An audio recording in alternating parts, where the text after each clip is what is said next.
ఏపీలో bird flu కలవరం సృష్టిస్తోంది. బర్డ్ ఫ్లూ నేపథ్యంలో ఆంధ్ర తెలంగాణ బోర్డర్ గద్వాల జిల్లా పుల్లూరు టోల్ ప్లాజా వద్ద చెక్ పోస్ట్ ని ఏర్పాటు చేశారు.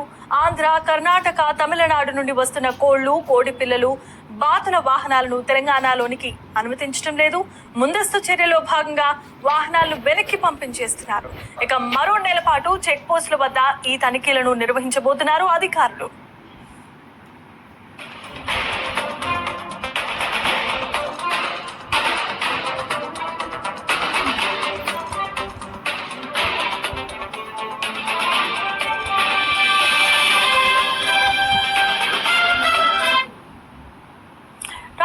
ఏపీలో బర్డ్ ఫ్లూ కలవరం సృష్టిస్తూ ఉండటంతో బర్డ్ ఫ్లూ నేపథ్యంలో ఆంధ్ర తెలంగాణ బోర్డర్ గద్వాల జిల్లా పుల్లూరు టోల్ ప్లాజా వద్ద చెక్ పోస్ట్ ఏర్పాటు చేశారు అధికారులు. ఆంధ్ర, కర్ణాటక, తమిళనాడు నుండి వస్తున్న కోళ్లు, కోడి పిల్లలు, బాతుల వాహనాలను తెలంగాణలోనికి అనుమతించడం లేదు. ఇందులో ముందస్తు చర్యల్లో భాగంగా వాహనాలను వెనక్కి పంపించేస్తున్న పరిస్థితి. మరో నెల రోజుల పాటు చెక్ పోస్టుల వద్ద ఈ తనిఖీలు చేపట్టనున్నారు అధికారులు.